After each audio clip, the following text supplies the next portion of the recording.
보안 전문가의 내통 의혹 경악.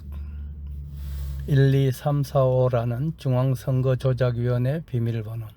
예민한 문제였던 선관위 부정선거 이슈를 기성 언론들에서 점점 더 크게 다루기 시작했다.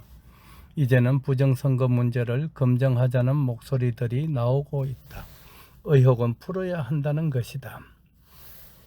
그 중에 핵심이 중앙선거조작위원회의 비밀번호가 12345라는 것인데 도저히 납득하기 어려운 점이다. 기업에서 담당자가 이런 비밀번호를 설정했다면 정말 해고될 일이다. 어떻게 국내 최고 권위의 중앙선거조작위원회의 관리를 이렇게 엉터리로 했는가가 문제이다.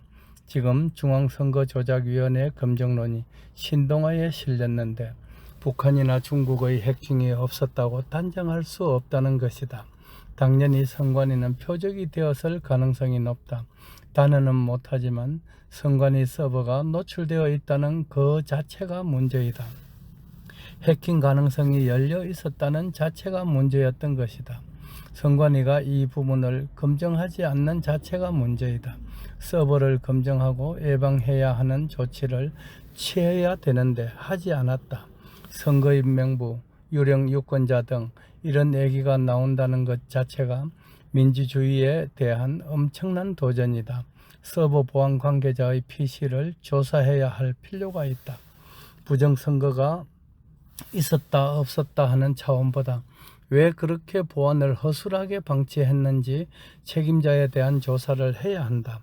그런데 선관위의 부정에 대한 이야기만 나와도 입에 계급품을 물고 죽기 살기 식으로 덤비는 더불어 도적당 놈들은 도대체 그 이유가 무엇이란 말인가? 부정선거와 연루되어 있거나 그 혜택을 받았다는 의심이 들 수밖에 없다. 지금은 과반수의 국민들이 부정을 의심하기 시작했다. 그러면 적어도 의혹을 해소해야 하는 것 아닌가? 대한민국의 민주주의가 위험하고 선거 자체가 불신의 늪에 빠졌다. 피해는 국민이 보게 된다. 일부 반대가 있다고 해서 국민적 의혹이 과반을 훌쩍 넘은 사건을 그대로 방치할 수 있겠는가? 보안 전문가인 양효건 대표는 현재 선관위 시스템은 해킹당할 수 있다라고 말한다. 이렇게 계속 국론 분열을 감당할 것인가? 과거 2023년 국정원에서 선관위 모의 해킹을 해보았다고 한다. 그런데 그 결과가 끔찍스럽다. 본질은 선관위의 서버가 해킹이 가능하다는 것이다. 선관위를 해킹할 수 있다가 정확한 표현이다. 북한이나 중국 공산당은 평상시에도 한글 시스템을 많이 해킹한다고 한다. 선관위도 이미 해킹이 되지 않았다고 단정 지을 수 없다. 국정원 점검 결과 USB를 포함해서 하드웨어 및 소프트웨어의 유출입에 무방비로 노출되어 있다. 선관위가 악성 코드에 대한 보안 문제를 갖고 있을 가능성이 높다. 검증을 받지 않으려고 하니까 음모론이 나오는 것 아닌가? 선관위가 국정원의 심사를 통과했다고 하지만 그 결과가 투명하게 공개되지 않았다. 특히 선거 명부 시스템에 침입의 흔적이 없는지 밝혀지지 않았다. 관리관의 도장이 스캔으로 만들어져 있어서 이것이 파일로 보관되어 있는데 그 파일을 선관위가 보관하는 것이 아니고 선관위 협력업체가 보관하고 있다고 한다. 그런 발표가 선관위의 신뢰성을 떨어뜨리는 요인이 된 것이다. 우리 주변에 비밀번호를 12345로 설정하는 사람이나 기업이 있던가? 이것이 일반 회사에서 12345로 비밀번호를 설정해 두었다면 어떻게 되겠는가?